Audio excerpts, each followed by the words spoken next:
Hey people, what's good? Mount Lethe Hellfire.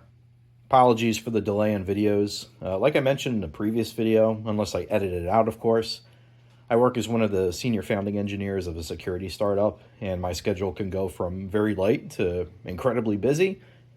Given the delays, you could probably guess what happened or where that schedule ended up being. Also, I want to avoid, making videos without information worth talking about, or at least I want to avoid yapping about nothing of substance, kind of like right now. So, housekeeping items as usual. To be a good little YouTuber, I am required to ask you to like, comment, subscribe, and share this content and any of my other videos if you find this somewhat interesting or at least entertaining, either on my behalf or just because. If nothing else, it's to your benefit solely because the YouTube algorithm will recommend other content like this to you, which is probably how you found this video to begin with, or unless you search for it directly for whatever reason. So as you can tell from the title and the gear I have here in the foreground, this is a preliminary review of the Knight's Armament 7.62 QDC CRS-PRG, and more of a field report on the M110A3. And yes, I realize it's an SR25 with a non-standard 6.5 22-inch upper, but they're functionally identical, and it now has about 300 rounds on it. I believe the last time I reviewed it, I was maybe around 100, 120. This will also mark the first video. I have some live fire examples to show off my poor shooting skills. And look, don't take what you will see as a condemnation of the rifle itself, nor the can. I made the mistake of fully cleaning this barrel with a Slip 2000 and nickel brass brush. I patched it clean with a nice jag. So I removed a lot of the leading and the copper residue built up in the lands. And there are some folks, especially in the ELR community, that insist it doesn't matter. But in my experience, little as it is, it kind of does, for consistency at least. And also, I'm up to a different lot of the Aguila 140 grain full metal jackets, and the accuracy was a lot poorer since the last time I reported on it, where I was getting, consistently 3/4 MOA, if not a little bit, plus or minus on top of that.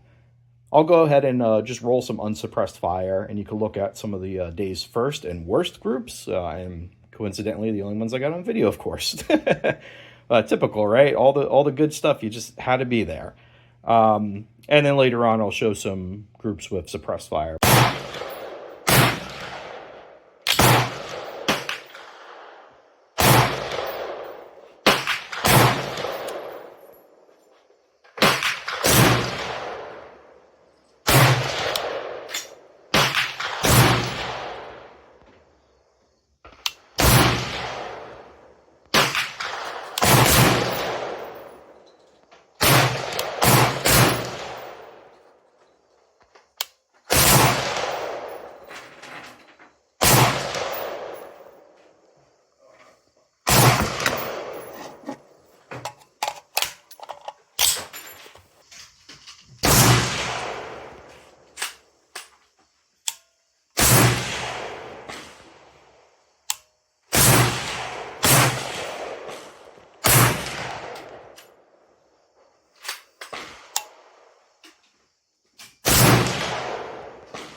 This is terrible. First group. Second. Third. Fourth. Fifth group with the can. Then another group with the can. Starting to shoot low. Aguila ammo fucking sucks. Hey, now that we're back in the dirty bench lab, let's talk about the can. So I put about between 150 to 200 rounds through it. I guess I could count the brass I collected for a better count, but I shot off pretty much all of my federal gold medal match and Aguila I had on hand from the initial purchase of 100 and 200 respectively. And I think I have some loose rounds from the lots because again, PA state game lands, load 6, so there is room for a couple loose ones in the range bag. As mentioned, this is a 7.62 QDC CRS-PRG suppressor, in this case the FDE one with CAC part number 121568-FDE. It's compatible with all QDC, which is to say quick detach collar accessories or, well, muzzle devices, right? The QDC muzzle devices, which include the 2-port brake, the 3-prong flash hider, which I think I have one over here. Yeah. This guy that I pulled off of the APR, right? So the brake that this thing is on, whoop, the 3-prong, and then also they have a closed-tine flash hider, which I believe is the smallest QDC device they have, and then the MAMS, the multiple axis muzzle system, I think it's called. CRS stands for Combat Rifle Suppressor, so this is the full-size version, yeah? The other one that they have is the CQB, or the Close Quarters Battle, or the other one they have in the 7.62 lineup. And then the 5.56 QDC lineup has that very diminutive, small, chode-looking thing, the MCQ, or Mini Close Quarters. That was part of the British Ranger Regiment and SOF, UK MOD SOF KS1 contract.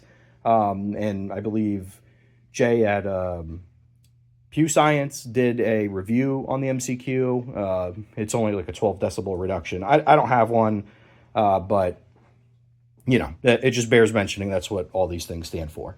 I could probably go with the CQB, and I might end up purchasing it, if nothing else, to hold out for a 14.5 308 or 6.5 drops throughout the rest of the year, since it seems that Knights is catching up on all their back orders. I'll put the CQB on this one and then put this long boy on a 14.5 if I could find one.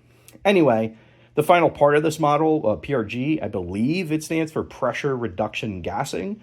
So these are flow-through suppressors, also known as reduced back pressure technology or reduced back pressure suppressors, or again, in CAC's case, PRG. What that effectively means is that through various physical mechanisms, right, the extra gas that's built up in the blast chamber and in the baffle stack or core are vented through a complex set of geometry that could gradually tap off the gas and pour it out without greatly increasing the sound signature. And in fact, at the shooter's ear, because of the reduction of port pop, it might actually sound quieter. Now, other designs include the Huxworks Flow, the Surefire RC3, the Resilient Arms Putnik, the BNT SRBS, the Slimline Reduced Back Pressure, and then the regular Reduced Back Pressure suppressors. I believe the Rotex, and then there's a couple others that are all flow-through as well. Now, Knights advertises this as reducing sound by 26 decibels. They don't say with what ammo, but I'm going to assume it's a 308 SR25 or M110E, probably like M110LR and a 20-inch barrel, given that's what, the M110 regular one, the A2, the E, and whatnot, and of course the APR are. I'm unsure of what this actually is for the M110A3, given the slightly longer barrel, but you have the higher pressure 6.5 Creedmoor. Now, other housekeeping items on this, it's a big chunky suppressor, right? Ooh, yeah, that'll balance. It's 7.9 inches or 20.06 centimeters. It weighs 23.2 ounces or 658 grams, and it adds 5.65 inches or 14.35 centimeters to a QDC closed-tine flash hider. Which is, a little bit shorter than the 2-port brake. So from bare muzzle, it'll add 6.3 inches. So figure anywhere between 5.6 and 6.3 inches or 16 centimeters for what the length added to the barrel would be for a MAMS or a 3-prong. Now, for some controversy. This is the best suppressor money could buy. The Knights have over 30 years of experience in suppression technology, as well as guns, obviously. A huge amount of well-used sampling and operator feedback from several units, everywhere from line guys, support dudes, soft guys, SMUs, or special missions units, federal, state law enforcement, local law enforcement, I believe, Secret Service and whatnot. And look, I always halfway bemoan the fact that CAC is a military contractor first and commercial sales second, but that means the design of the full system, the rifles, the brakes, the cams, are very well integrated. And to me, it's worth the money. And like we've spoken about before, they can't exactly give us a discount, right? Give us the 2A discount and charge the military the full amount. They got to charge us what they charge them for their contracts. And, these things are probably, I don't know, a grand or so, but I don't know. It's really hard to put a number on that. Now, and when I talk about like full system integration, I'm talking, the gas system tuning, the geometry of the muzzle device, the geometry of the internals of the suppressor itself, And in this case, you know, as far as like user serviceability, you could see that this is welded. This isn't 100% 3D printed can like a B&T.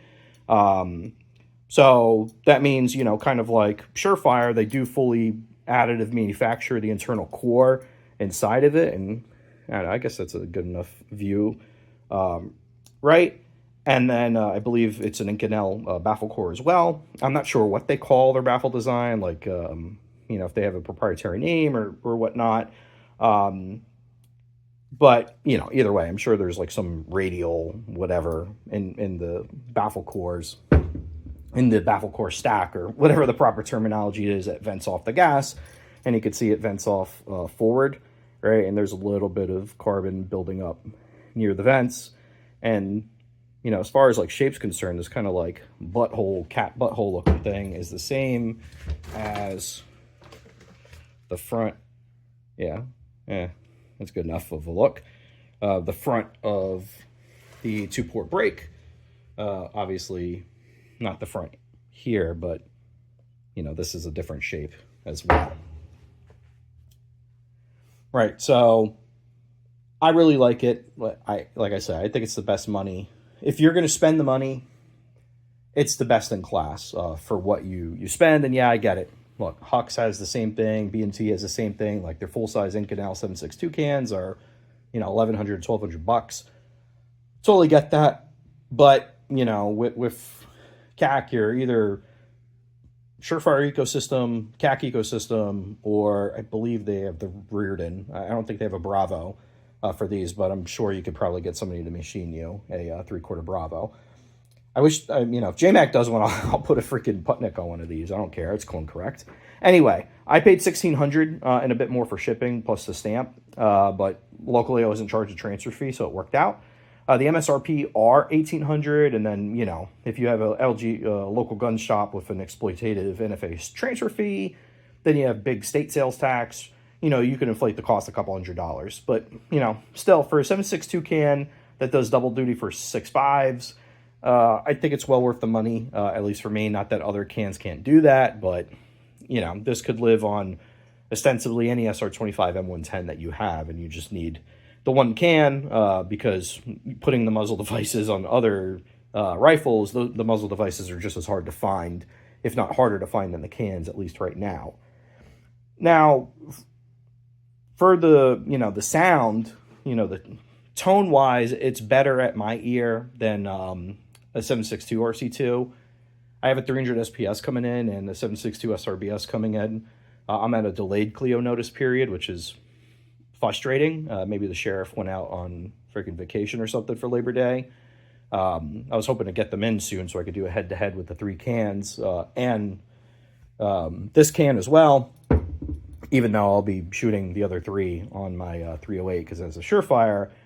But, you know, tone-wise, compared to it, you know, I double up with amps and the Ops Core inner ear buds, but the tone sounds super sweet to me versus anything else, and, you know, even with the flow-through. Now, look, that's entirely colloquial, but I had folks, like, at the range comment, hey, the Cat Can at the 6.5 was quieter sounding than the RC2 and my URG1. They're not the best comparison, but I suppose 5.56 is snappier sounding and high pressure like a 6.5. And then oddly enough, everybody at the range that day was shooting unsuppressed, so it was, you know, pretty much more noticeable, right? And speaking of that, I'm actually close to 2,000 rounds in the URGI, and then close to 4,000 on the RC3. I only just got the RC2 in recently, and most of the rounds downrange have been through 5.7. So expect some videos on the URGI, on the various Surefire 5.56 cans, and maybe even the PS90 itself in the next few weeks as I record more footage. I'll be doing a, you know, shitty head-to-head again with the 7.62 SRBS, the RC2 7.62, and the 300 SPS on the SR25 APR as well, and, you know, just more reason to bring that gun out too. Now, enough talking about this. I'll loop in some suppressed shooting, and then I'll overlay it again with the unsuppressed that you heard at the beginning of the video. And, you know, it's not a faithful representation at all, digitally and mechanically. Technically, the microphone condenses and normalizes the sound. You could certainly tell a difference a bit at that normalization, but more the tone comes through and less like the actual sound, because, as you know, sound is a product of pressure, primarily.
Impressive sounding, right? Again, it's not a great representation, but it's the best that I got. And I think folks might be more interested in live videos versus me talking about the same things against the same old backdrop of my dirty ass bench top. So look for more live video getting looped in. And, you know, again, hopefully I'll get better mics, better setups to actually get more scientific, so to speak. Now, anyway, with only 200 rounds on this thing, I wouldn't even consider the suppressor broken in. And I don't know, I feel like some suppressors, once you get some lead in them, actually do end up sounding a bit better. Usually around like the, you know, don't quote me, it depends on the style, but my OCM 5, I put 500 rounds through it, and it sounded better when I took it out the following time than when I had it brand new. I don't know, maybe it's just me, but I think it does sound better.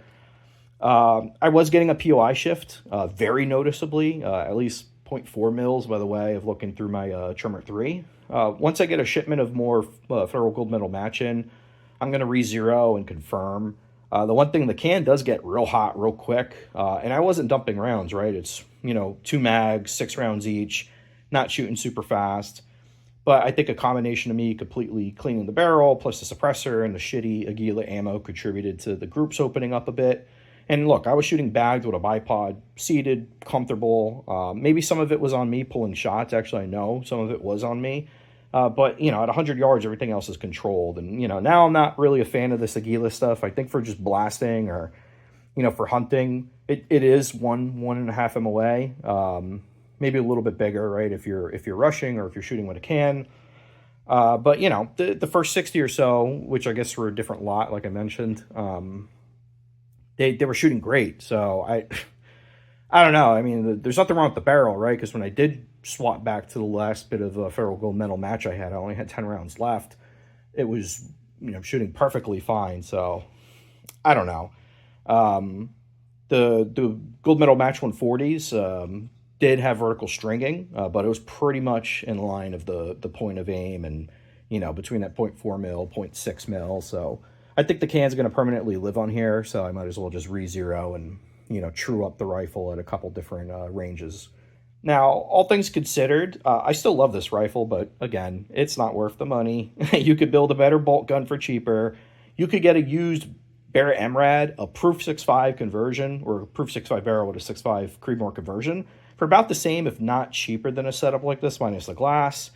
And look, there are other notable options for large frame gassers, LMT, and then the FN Herstal SCAR 20S. But I would still pick this over those. LMTs had a lot more QC issues than CAC. and I've owned CACs for a longer time period, so I'm just more familiar with the brand. And then the SCAR, I think the SCAR is fine. They're just about as difficult to suppress in a way, or at least like you're supposed to use flow-through suppressors with their warranty. I don't know. The Belgians are on some shit.